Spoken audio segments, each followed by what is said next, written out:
Okay, well, I know that this board meets very infrequently. So typically we would start the meeting off by just Kay really starting the meeting and roll calling.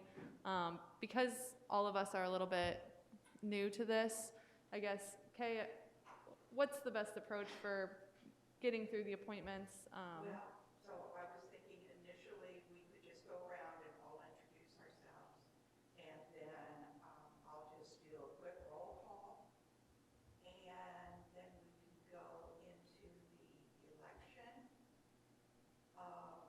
which Kim as president, we're just going to ask for a nomination for president, a second, a nomination for vice president, and a second. And then there's just a couple of appointments. So we can just, I can walk you through it on the agenda. That sounds good. So calling the meeting to order, that's typically done by the president, correct? Correct. Yep. Well, I'm not getting any audio. So, make sure mics are all on, and then I can make sure I'm muted.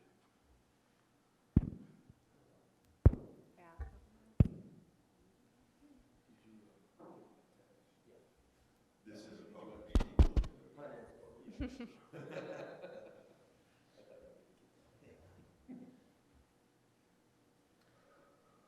Are we good, Tracy?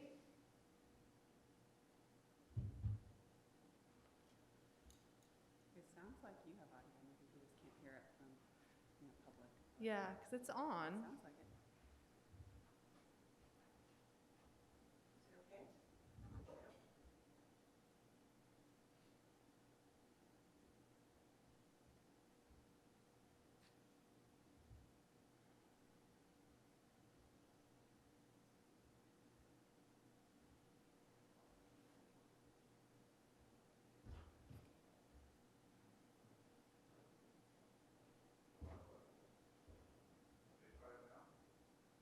Let's try it now.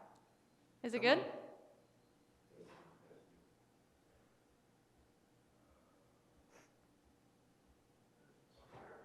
Our boots sound positive. Let's try it again. Testing. Testing? Again? Testing? It's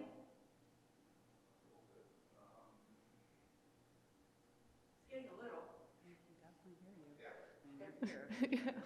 I don't want to scream at you guys the whole No, time. I mean, it's, We're good? Okay, great. Well, Kim, if you want to go ahead and call the meeting to order. okay. I'd like to officially call the meeting to order. Thank you. And we'll go around and introduce ourselves. So Kim, if you want to go ahead and start. Sure. My name is Kimberly Mills. I served as president last year, and I am the professional engineer on the board. Great. Chris? Chris Schulhoff. Lisa Bradford. I'm the CPA for the board. Ross Hillary, planning design staff. Kate Bragg, secretary. Rodney Ressner, legal counsel. Jason Taylor, engineering staff. Megan Vukasic, Director of Planning and Zoning. So I'll be the primary contact probably for you guys when these cases do come up. Steve Fairbach, Planning and Engineering. We produced the study for the city. Great. Well, we do have a new member, Chris, so welcome. We'll go ahead and complete the oath of office. It's already done. Oh, great. Perfect. Well, welcome, Chris. We're glad to have you. You want to take a roll call? Sure. Ms. Bradford, Here.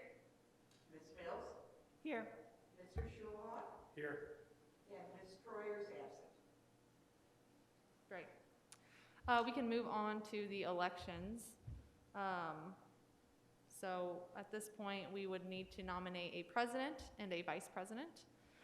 So Kim, if you're willing to serve as president again this year, I know it was a major responsibility last year. So if you're willing to take that role on again, we would just need one of the members to make a motion for that appointment. I'll nominate Kim to serve as president. And we'll need a second. Second. Very good. And let's just do a voice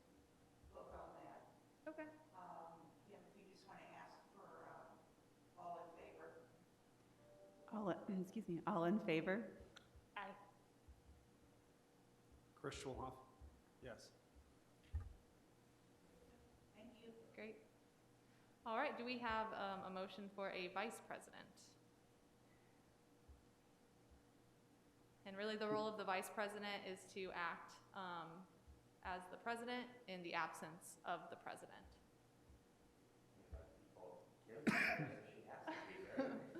I don't know, can we nominate someone who's not here to the role? You know what, I Yeah. think she. Was vice I president? think she was. Yeah, I think she is. So Yeah. she- yeah, so if someone wants to make a motion for the role of vice president? Make a motion for Kim Troyer as vice president. I'll second. All in favor? Aye. Aye. Your only risk would be if she shows up at the meeting and says she doesn't want to. So there's 4 members of the board at this point, or are you? There are 4 members, yep. Members now. How many can this board have? Is it 4 or 5? What was that? I asked, how many can we have on the board? Is It's it 5? required to have 3, but you can Yeah. have, I don't think there's any maximum Okay. amount you can have. And who's the real estate? Is that Kim? I believe that's Kim, yes. Chris, what is your profession? Real estate. Real estate? Okay, so Chris and Kim.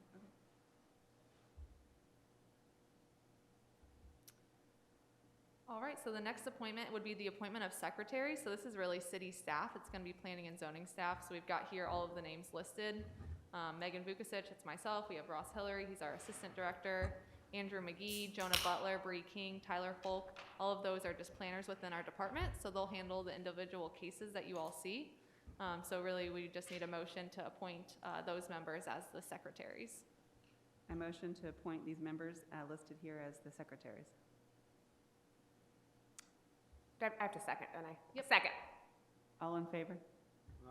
Aye. And then we just have the, last but not least, the appointment of our fabulous Kay Prang as the recording secretary. So do we have a motion for that? I'll motion that Kay is appointed as the recording secretary. Second. All in favor? Aye. Aye.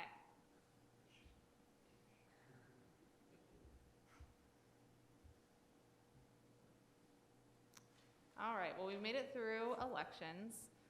We do have approval of the previous minutes. So at each meeting, you guys will need to approve the previous minutes. This board meets, like I said, very infrequently, that a lot of times these minutes are gonna be from a while ago. So the last meeting was April 20th, 2021. Chris, you were not at that meeting, so I don't believe you can vote on those meeting minutes. But Lisa and Kim, you would just need to make a motion to approve the previous minutes. I'll make a motion to approve. I second. All those in I favor? say all in favor now. Yep. Okay, all in favor? Aye. Aye. Great.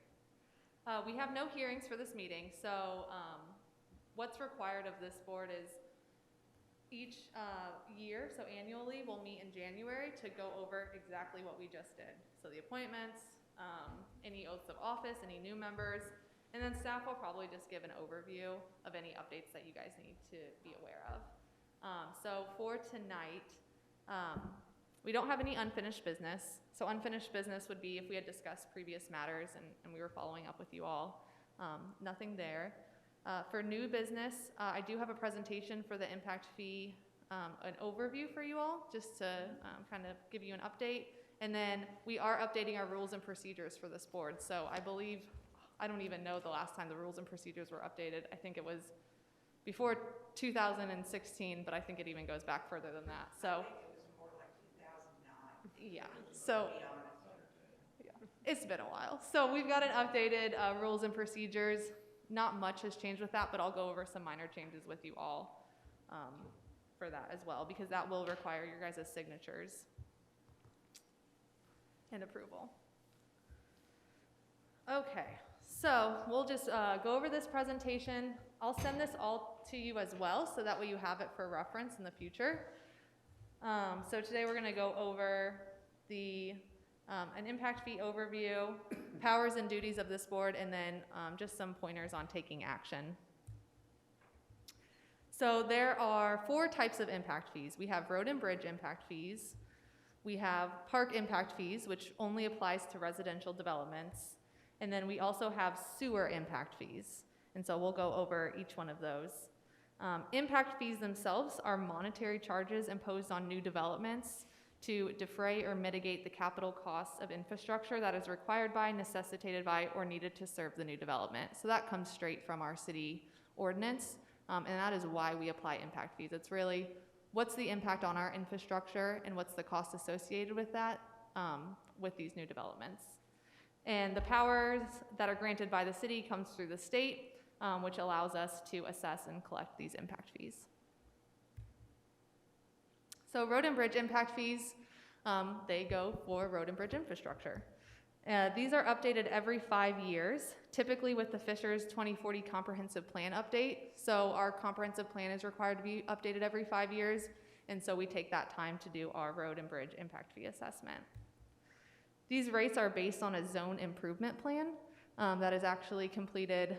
The last one was completed by A&F Engineering. They're the traffic consultants for the city, and so they do a great job of really predicting what the anticipated development is for our city. So the questions that they address with this zone improvement plan is what development is expected to occur over the next 5 to 10 years, and what road infrastructure will be needed to support this development. And so they really use that information to break down what costs associated with this type of infrastructure are needed based on these new developments. Steve, would you say that's fair? Okay. All right, so in 2021, last year, we updated our zone improvement plan. Like I mentioned, A&F Engineering did that study. And so based on that, it was determined that our updated impact fees are these amounts shown here. So these will go into effect in, I believe, June of this year. They were adopted in December, and it takes 6 months to go into effect. So these new rates will apply this year. And staff assesses those as each new development is proposed to the city. So the number of 24-hour trips are based upon a calculation taken from the Trip Generation Manual, which is a study published by the Institute of Transportation Engineers. So each development that comes in, just to give you an idea, let's say we have a new office building, we'll have them fill out this road and bridge impact fee form that looks like this.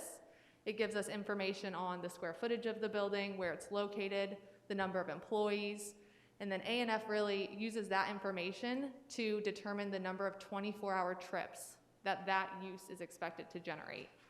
And I have listed here, 1 visit actually equals 2 trips. So this is something that we have to explain to applicants a lot. And that is a to and from visit to that facility. So that's 2 car trips with 1 visit. So people do get confused by that. But that is what goes into calculating that road and bridge impact fee.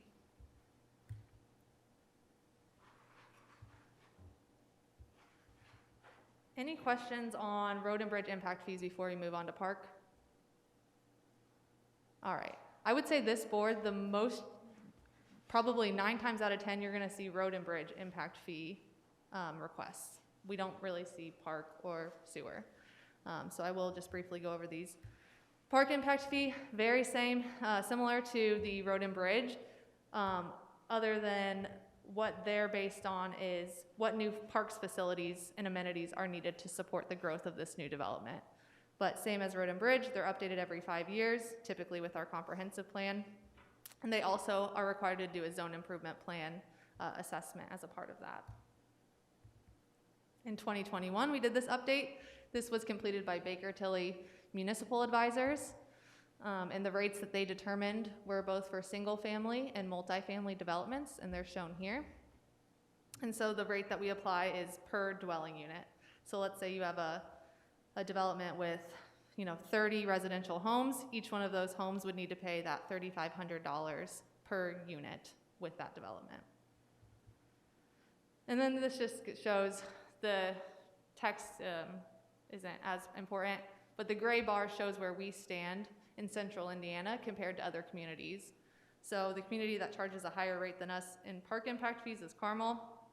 But really, we are much higher than the other communities, but we have a higher population and a really high quality park system here in Fishers. And I will say this has come up a lot on park impact fees and even on roads and stuff. Everybody's in a different cycle.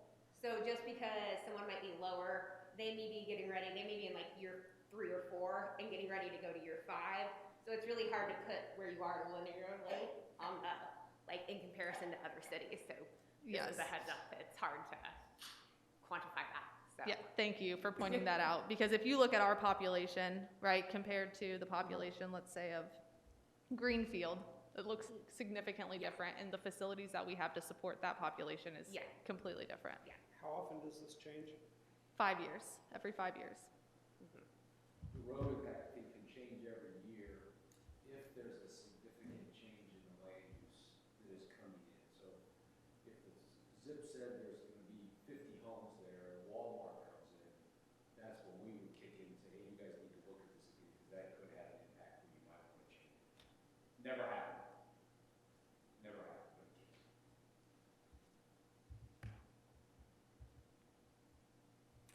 In comparison, well, we can have that up in comparison on impact fees for the road and bridge. We're kind of right there in the middle, upper middle of where Noblesville, Carmel, Westfield, Hamilton County impact fees are. So I think off the top of my head, I think Noblesville is around 420 in the road portion. I think Westfield is 370. Carmel, they do it completely different, but it equates similar to what we are. So we're right there. Sorry, I was just running back through there.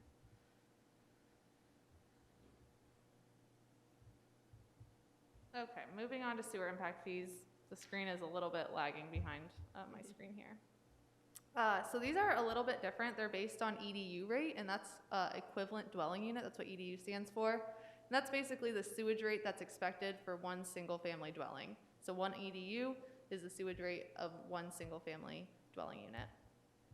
And so the number of EDUs for these different uses are based on several factors that include use, the size of the building, number of employees, and these rates are adopted by City Council. So this chart just is a screenshot from our council ordinance. And for example, an office use is 0.5 EDUs per 1,000 square feet. So these rates were already adopted by City Council, and then staff just really calculates the fee based on those factors that I listed here, the use, size of building, and number of employees.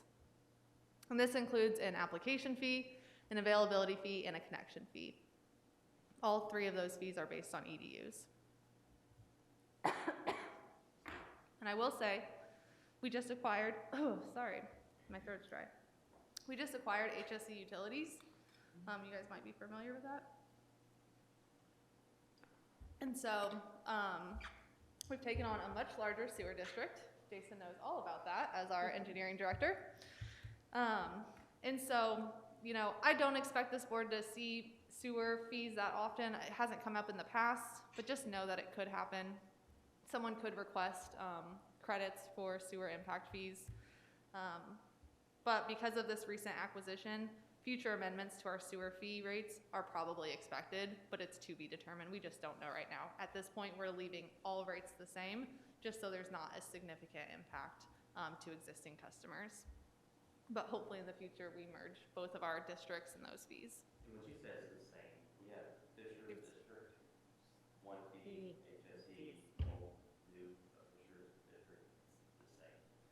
So we have really, we're tracking 2 different impact fees for that. Yes. All right, so to go over powers and duties of this board, it's really 2 things that could be requested of you. One is to review the amount of impact fees that were assessed. So someone might argue the rate is not fair or the number of trips for their use is not fair.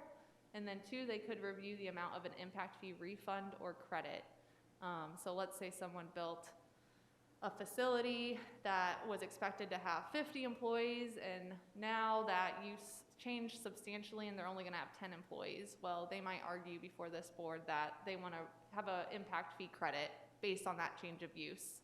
A situation like that could come up. So that's what those are the types of requests that you all would see. And I do have a case study, our last item that this board saw, as just kind of an example of what a typical request looks like. So last year, Twigs and Tea, who is the property owner here just south of 116th Street, they requested a reduction in road and bridge impact fees. So there were a couple of facts associated with this case. One, it was constructed as a single family home initially, and so those were the initial impact fees that were assessed for that property.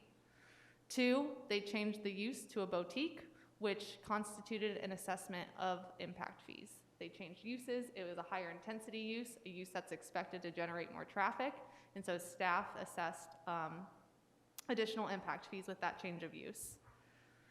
And with that, A&F calculated, based on the trip generation manual, that they were going to see 25 customers a day, which resulted in 49 trips. Like I said, one visit equals 2 trips.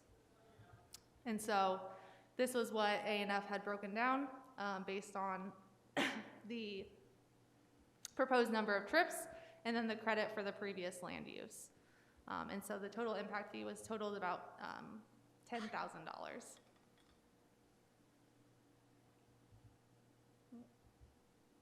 And so what this board had decided, so the petitioner came, the property owner, and the tenant made their case before this board, and then it was ultimately this board's decision to say, hey, was the number of trips unfair? Was the rates that were assessed unfair?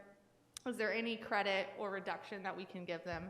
And ultimately this board decided that no, that was not the case. They upheld staff's decision about that $10,000, and that's what they paid. So any questions on any of that? I know, Kim and Lisa, you guys were here for that case. That's just the most recent example. I was trying to find some other ones, but that was a good case study into what this board typically sees. Has there ever been a situation that the business owner came to appeal and then it's gotten more aggressive? Or like it went up? That the staff didn't feel it was strong enough? Or they overrode that the staff said it was here and the board said, oh, it should be up here instead of 10,000? Not that I've ever. Yeah, you probably know more than I. It could be. I mean, the board could decide that because when it's appealed based on the numbers, whether you all agree on the trips and whatever else, and you think that the initial assessment was wrong, you could decrease it. But that would be a rare occurrence. In my time, 5 years now, doing this, being a part of it, I think there's only been 2 appeals. One was way back in 2016 and then last year for this one. There was one that was kind of interesting. Taco Bell years ago came in and appealed because they didn't do breakfast, and our data shows fast food, we have breakfast. And so we did a quick study and determined that he has 22% fewer trips if they don't have breakfast. And the board said, that's fine, we'll do that. But if you ever start serving breakfast, we're going to go back. And that's exactly what happened. The staff sent them a letter and said, start paying, and they did. This is a one-time fee though, correct? Any new Taco Bell. Okay. Well, they assessed it, because they started serving breakfast, they went back and said, now you owe us The balance. the balance. Okay. We can't make a decision or change anything based on, unless we find an error or, Yeah, you didn't find that's agree that typically- 49 trips was. Yeah, if A&F makes a mistake, then you guys can ask questions and say, hey, how do you do this?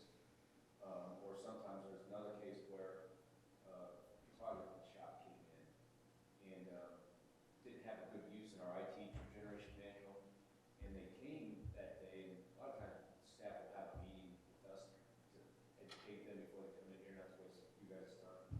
And they didn't do that. They came in, and my vice president was sitting here, and they just handed out the data, and me and him were looking at this going, oh, man, that's good data. And when it got around us, we raised our hand and said, this is good, we would accept this. So Ended the meeting. So that's the way. what data would you typically accept from a petitioner? Like, We don't until we see what they want to offer. We don't offer that because I think, attorney talk, but they're a burden of proof. It's on them. So I'm not going to give them, hey, go show me this. I mean, we give them some advice on what they think the reason why we don't meet as often is because when those types of things happen, you guys look at it and review and make, it's only whenever that doesn't come to an agreement. So that's why it's so rare that we're meeting, because, It's truly like a court of law. Yeah. Like, if the parties can't agree, right, then they come here for that appeal and that review. But to your question, which is a good point, this is a good example of that, is you're looking at, is the trip computations reasonable or whatever? Because everything is statutory, right? The numbers are set in stone per trip, things like that. So you're really looking at whatever the data is that the petitioner's presenting as far as why was Steve's group's numbers wrong on what their assumptions were or whatever else. That's what you're looking at. In that case, for example, he wanted to argue that he shouldn't be assessed additional fees at all because he just changed use. Well, that's not the purview of this board. I mean, that goes beyond this and even beyond staff and the BZA and whatever else, right? So really you're looking at the numbers, was the calculation done correctly with the accepted? And I think that's why this board is made up of professionals like yourselves, because it is a very technical review, right? It's not like a policy decision, it is an assessment of the calculation that has been made. Could that owner come back if the property were put in use, they find they only have 10 visits a day, and they could prove over the last year our average was 10 a day, could they come back and ask for a credit? I believe they could, but I mean, we've already reviewed it and presented all of their data and their case, so I would say if you get an appeal to the appeal, And you can't, I mean, there are time limitations, right? So if they think that their numbers are gonna be lower than that, they have a period of time, you can't, I mean, because they could come back 20 years from now and want money returned or whatever else, so they get one bite of that apple. They present their Okay. case, they think it's gonna be lower, and this is the chance they get to do that. you know, Our document that we use is based on averages, and it's, I don't know, Kim does this along with us, about 1,000 different uses in it or whatever. And so like a McDonald's out here on 116th Street will generate more trips than the McDonald's out on Julio Road, that one out there. We know that it all fits in the averages. So our calculation is based on an average, or an average curve. And so I can find uses, anything you want. Some are higher, some are lower. Single family resident, I still live in my house, I'm an empty nest and my kids are gone. Those typically generate 10 trips. I guarantee you, me and my wife are not generating 10 trips. Right. And it's also still within the same zoning, this fee is only assessed once. So if they, the business could turn over and more trips were generated under that same zone, and we're still sticking with this average number. Is that fair to say? Unless the zone changes? well, if it, like, let's say this building, and this is an outlandish example, but for the purposes of the conversation, let's say it changed uses to an industrial building. We would, in that case, But that's not in the same current zoning that is currently there today.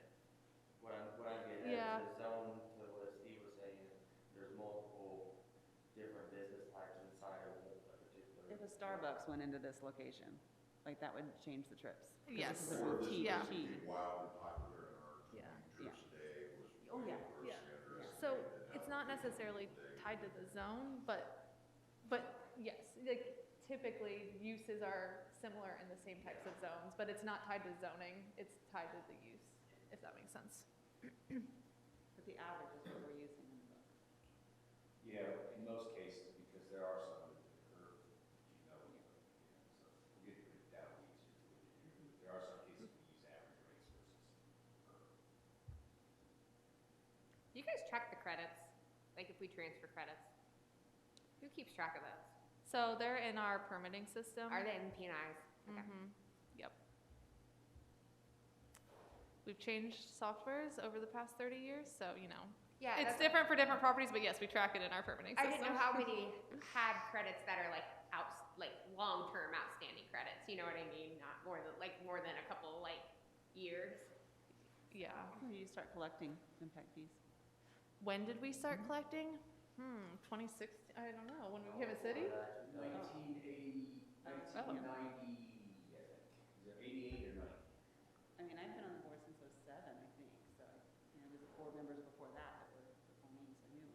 Wow. It was 88 or 90. It's like $4 a trip. It's a little more than that, but.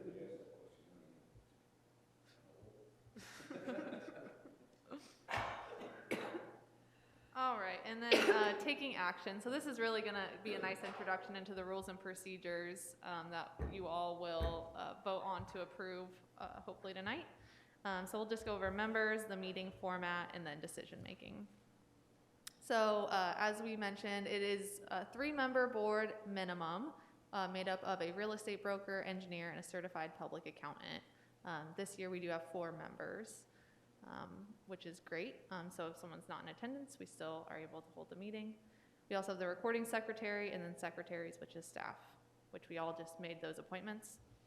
The jurisdiction of this board is Fishers city limits. So here's a map of the city of Fishers, and so anything in green would be city limits. We do not apply impact fees to unincorporated areas unless they have some sort of separate agreement with the city. And so typically, it is only going to be annexed areas that you see impact fees assessed on. And then holding the meeting itself. So if we did have a hearing tonight, the meeting order typically goes in this order. So the petitioner gives their presentation. They have the burden of proof. Then we would give a staff presentation and recommendation. So staff would give our insights and what our opinion is and give you all a recommendation. There is a public hearing associated with this. So we don't do public noticing, but there is a public hearing. So if the petitioner wanted to bring up members of the public to speak, they could, staff could, the board could call on people. There is a public hearing associated with it. And then typically the board has questions and a discussion. It's really important for staff and the petitioner to know why the board is voting the way they are. So any sort of discussion or insight that you guys can provide before making your decision is very helpful. And then finally, calling for a vote on the item. And then just with decision-making, conflicts of interest. If there ever is a conflict of interest, it is required that you recuse yourself from voting on that item. So I just add this in there. Conflict of interest would be if you're biased, or unable to be impartial, or you have a direct or indirect financial interest in the outcome of the decision. Just to add that one, the mayor has always been very adamant that it's even a close question, just recuse. So that we don't issue everything comes up. Yep.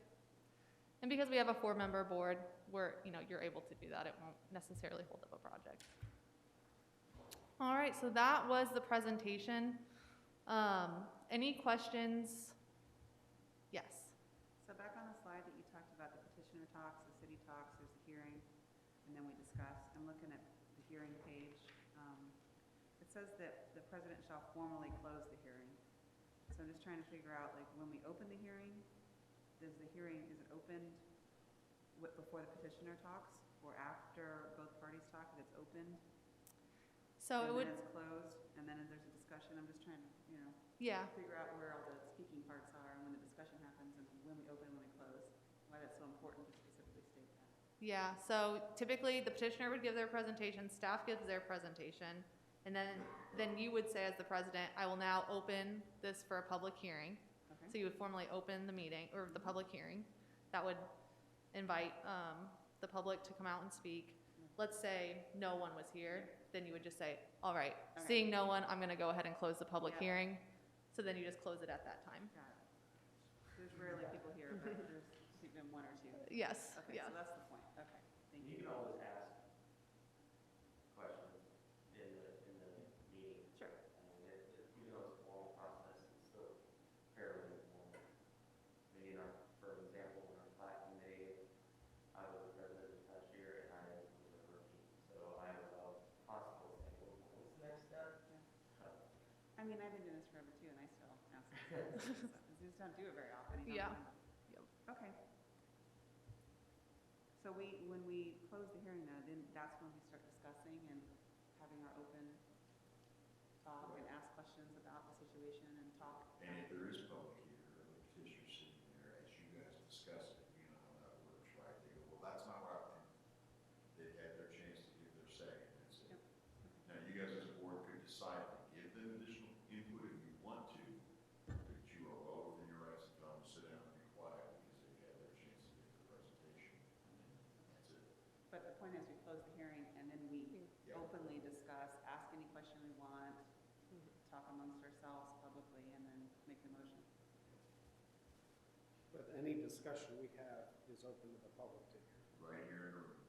You can't discuss it, texting each other across the table, or everything you're talking about has to be right here in front of everybody.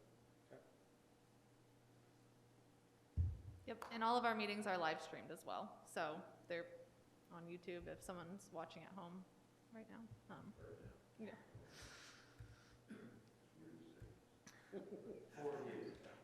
So, real quick, I'm just gonna pull up the rules and procedures, just to highlight a few things for you all. So this was included on the agenda. Really nothing changed with this. As I mentioned, if we don't meet for the rest of the year, which is likely to happen, our next meeting will be next January, and we'll just have a meeting very similar to this format. The only thing that's really changed is with COVID, the state of Indiana has now allowed us to participate electronically if needed. And that's not with an emergency order, that's just standard. We can now just call in if needed. So there are specific provisions to that policy, and this comes from state legislation. So I would just read through this, I'm not gonna do it here. Basically, you can't do it all the time. A majority of the members have to be present. There's specific stipulations, but it is an option. Let's say if you're on vacation in Florida and you happen to want to call into this impact fee review board meeting, you have that ability. You just need to communicate with staff prior to that meeting. So I would just take a look at these. If you guys are comfortable adopting them today, we would just need a motion to approve and then all of your signatures. On the last page, we'd get with Kay to get those signed here for the adoption of the rules and procedures. So that is completely up to you all. I would say, unless you want to meet again next month and really want to take some time to review these, you could go ahead and wait.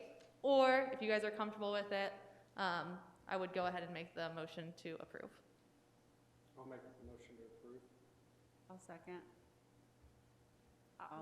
All in favor? Aye. Aye. All right, great. All right, well, that is all we had for you today. So I think at this point, Kim, you would just officially close the meeting. We're adjourned. Thank you.